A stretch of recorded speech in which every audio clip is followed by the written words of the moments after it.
Hello everyone, मैं हूँ dietitian Manju Malik. तो recently one of my client had hair fall issues और उन्होंने डाइट फॉलो की which was rich in certain nutrients और उस डाइट को 1 महीने फॉलो करने के बाद she had amazing results. You can see the pictures and वही डाइट जो है, वही न्यूट्रिएंट्स से रिच डाइट जो है आज मैं आपके लेकर आई हूँ। बिकॉज यहाँ पर भी मुझसे बहुत सारे लोग क्वेश्चन करते हैं कि हेयर फॉल क्या इश्यू है, हेयर रीग्रो नहीं हो रहे। तो मेक श्योर कि आप इन फूड्स को और इस पूरी डाइट को फॉलो करें if you are aiming to increase your hair growth. अगर आपका हेयर फॉल हो रहा है तो उसे कम करने के लिए, स्कैल्प की हेल्थ को बूस्ट करने के लिए इस डाइट को जरूर फॉलो करें। तो आपकी हेयर की ग्रोथ जो है वो बहुत चीजों पर डिपेंड करती है। आपका जेनेटिक मेकअप कैसा है, यानी आपके इन जनरल जो बालों का टेक्सचर है वो किस तरह का है, आपकी बालों की हेल्थ उस पर डिपेंड करती है कुछ हद तक।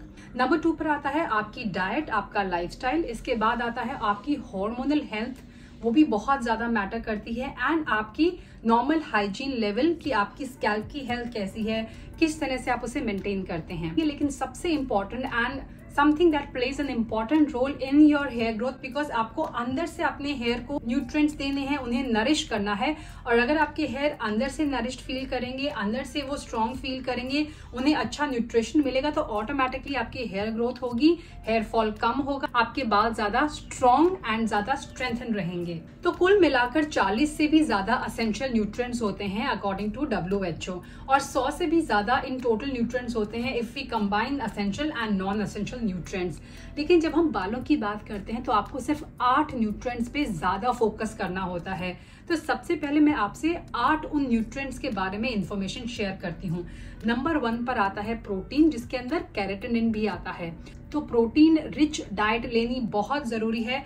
प्रोटीन इज वेरी इंपॉर्टेंट आपके बालों के स्ट्रक्चरल कंपोनेंट को मेंटेन करने के लिए।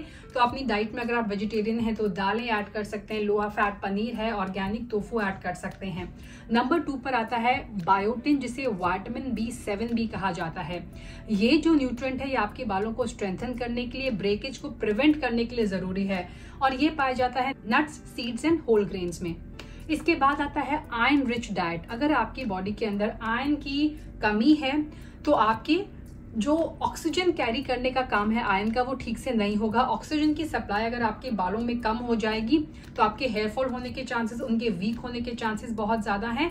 Iron actually helps deliver oxygen to your hair follicles. तो ऐसे में आयरन रिच फूड जैसे बीट्स हैं, ग्रीन्स हैं, पंपकिन सीड्स हैं, आप अपनी डाइट में ऐड करें। Omega 3 is very important for nourishing your scalp and preventing dryness. तो फ्लैक्स सीड्स हैं, वॉलनट्स हैं, चिया सीड्स अपनी डाइट में ऐड कर सकते हैं।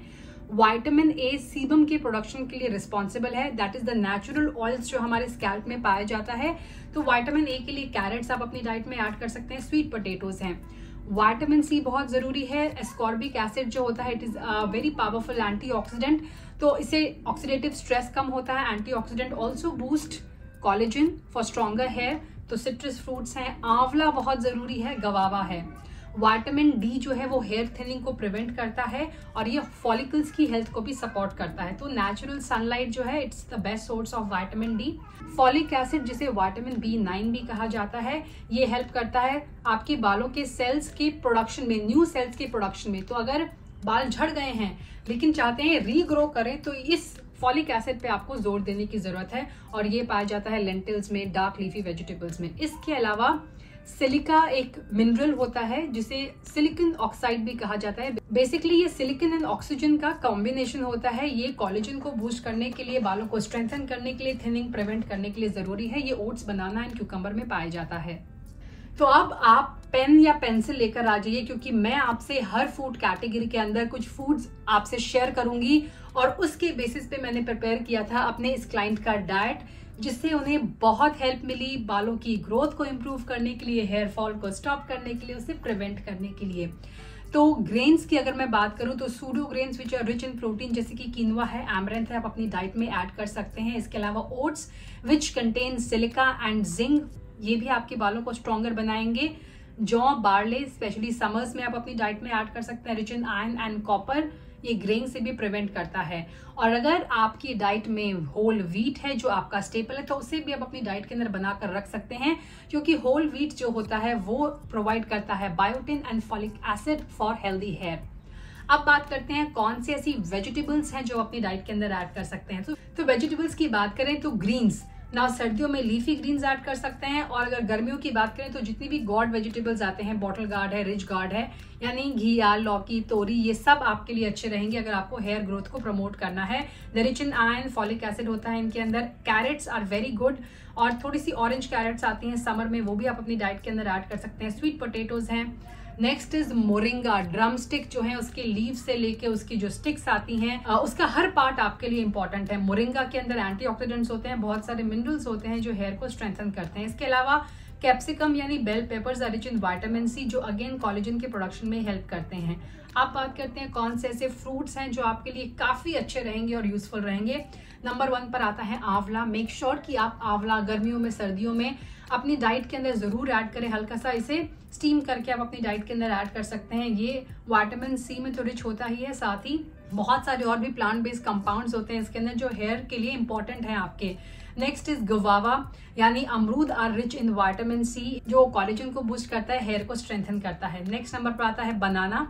बनाना इज रिच इन बायोटिन, इसके अंदर सिलिका भी होता है। Papaya is very good, rich in vitamin A और स्कैल्प की हेल्थ को बूस्ट करता है। एंड एवोकाडो जो इंडिया में आजकल आसानी से मिल जाते हैं, वो भी आप अपनी डाइट के अंदर ऐड कर सकते हैं। Now let's talk about protein.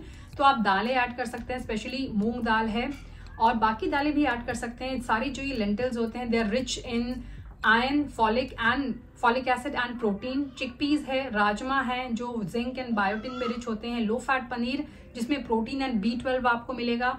Soybean या फिर ऑर्गेनिक टोफू जो आइसोफ्लेवोनाइड्स और लिग्नेंट्स में भी रिच होता है। एंड आप नट्स एंड सीड्स ऐड कर सकते हैं जिनके अंदर ओमेगा 3, बायोटिन एंड जिंक सभी चीजें आपको मिलेंगी। फैट्स की बात करें यानी कौन सा ऐसा फैटी फूड है, तो फ्लैक्सीड अपनी डाइट के अंदर बना के रखें for omega 3। Chia seeds are rich in omega 3। Basil seeds है, कोकोनट ऑयल है, ऑलिव ऑयल है, एंड देसी काऊ का घी जो आयुर्वेद रेकमेंड करता है is very good for hair growth. It's a super food for your hair. अगर मैं आपको आयुर्वेद की चीट शीट दूं यानी कौन से ऐसे 5 आयुर्वेदिक फूड है जो आप अपनी डाइट के अंदर ऐड कर सकते हैं for hair growth. Number 1 is amla, जिसके बारे में मैं बात कर चुकी हूँ। इसके बाद है भृंगराज, जिसे किंग ऑफ हेयर कहा जाता है। इसे आप डाइट में भी ऐड कर सकते हैं और इसे आप अपने हेयर में भी ऐड कर सकते हैं, यानी इसका ऑयल जो होता है। इसके बाद आता है moringa. Moringa is rich in iron, it is rich in antioxidants, बहुत सारे कंपाउंड्स एंड बहुत सारे न्यूट्रिएंट्स इसके अंदर पाए जाते हैं। नेक्स्ट इज मेथी दाना, आप अपनी डाइट के अंदर ऐड कर सकते हैं। And seeds like flax seeds, sesame seeds and pumpkin seeds are going to be great for your hair health. Now as I said कि हेयर फॉल का कारण और भी हो सकते हैं, there can be other reasons जैसे कि हार्मोनल इम्बैलेंस, अगर PCOS PCOD है या फिर एस्ट्रोजन का लेवल हाई है या DTH का प्रॉब्लम है, थायराइड का प्रॉब्लम है, तो उससे हेयर थिनिंग हो सकती है, हेयर फॉल हो सकता है। तो इसके लिए आप अपनी डाइट में flax seeds and triphala add कर सकते हैं। Triphala is very good for balancing hormone and supporting gut health, जो इंपॉर्टेंट है आपकी हेयर ग्रोथ के लिए, हेयर की हेल्थ के लिए। स्ट्रेस अगर ज्यादा है तो उससे भी हेयर फॉल हो सकता है। It is one of the main cause of hair shedding. तो उसके लिए योगा करें, मेडिटेशन करें, डीप ब्रीदिंग करें। कई बार स्कैल्प में इन्फेक्शन होने के चांसेस भी हो सकते हैं, फंगल ग्रोथ है, डैंड्रफ है। अगर आपके हेयर फॉलिकल जो है वो क्लॉग्ड रहते हैं तो उससे न्यू हेयर ग्रोथ नहीं हो पाती है। तो उसके लिए नीम ऑयल है, भृंगराज ऑयल की मसाज कर सकते हैं, एलोवेरा है, टी ट्री ऑयल आप यूज कर सकते हैं, और रोजमेरी ऑयल भी अच्छा रहेगा। ब्लड सर्कुलेशन को बूस्ट करने के लिए मेक श्योर कि आप अगेन थोड़ी सी मसाज करें, आप आयरन रिच डाइट लें, जंक और शुगरी फूड्स अवॉइड करें बिकॉज इससे इन्फ्लेमेशन होता है और प्रॉपर जो न्यूट्रिएंट्स आप ले रहे हैं उनका अब्जॉर्प्शन नहीं हो पाता है। तो switch to healthy diet. And आप अगर बहुत ज़्यादा केमिकल स्टाइलिंग करते हैं, बहुत ज़्यादा हीट ट्रीटमेंट कराते हैं, तो उससे भी आपका जो केराटिन स्ट्रक्चर है वो डैमेज होता है, हेयर ब्रेकेज को लीड करता है वो। कुछ और ऐसी प्रैक्टिस हैं जो आप डे टू डे बेसिस पे कर सकते हैं जिससे आपकी हेयर ग्रोथ में आपको हेल्प मिलेगी, जैसे कि मसाजिंग। आपके बालों में नेचुरली ऑयल बहुत ज्यादा है तो एक्सेसिव भी हो सकता है, तो इन दैट केस अगर आपका स्कैल्प ड्राइंग नहीं है, ऑयली है, तो आप नेचुरली अपने फिंगर टिप्स को यूज करके, do not use your nails, just finger tips को यूज करके अपने हेयर को इस तरह से सर्कुलर मोशन में मसाज कर सकते हैं। इससे होगा क्या कि आपका ब्लड सर्कुलेशन बूस्ट होगा, और जब ब्लड सर्कुलेशन बूस्ट होकर आपके हेयर स्कैल्प तक जाएगा, बेस तक जाएगा, तो अगेन आपके न्यूट्रिएंट्स की सप्लाई वहां तक इंक्रीज होगी, बढ़ेगी। तो हेयर मसाज कर सकते हैं आप। इसके अलावा ऑयल ट्रीटमेंट्स हैं, जैसे मैंने कहा भृंगराज ऑयल है, कोकोनट ऑयल है, आंवला ऑयल है, वो भी स्टिमुलेट करती है ग्रोथ को। आप हार्श शैम्पू से और कॉस्मेटिक्स से बचें and try some yoga exercises जिससे सर्कुलेशन बूस्ट होती है, लाइक इन्वर्टेड पोसेस या फिर आप एल की शेप में दीवार को सपोर्ट करके लेट सकते हैं, यानी दीवार पर अपने लेग्स रखें और आपका जो बैक है वो जमीन पर होगा, उससे भी आपका सर्कुलेशन बूस्ट होगा. So that can also play an important role. So this was the diet and the activity aspect and other things that you can do. And trust me, अगर आपको कोई अंडरलाइंग मेडिकल कंडीशन नहीं है and just because lack of nutrition and hormonal imbalance अगर आपको problem है, तो इन सारी चीजों को अगर आप फॉलो करेंगे तो डेफिनेटली आपको रिजल्ट्स देखने को मिलेंगे और क्विक रिजल्ट्स देखने को मिलेंगे. So do try these foods, this diet, and let me know in the comment section कि आपका एक्सपीरियंस कैसा रहा. Do share this video with your friends and family member जिनको इस वीडियो की जरूरत है. आज के लिए इतना ही. I hope ये वीडियो आपके लिए यूजफुल रहेगा. Thanks for watching. Stay healthy, stay fit, stay active, and I'll be back very soon. Until next time, you take care. Bye bye.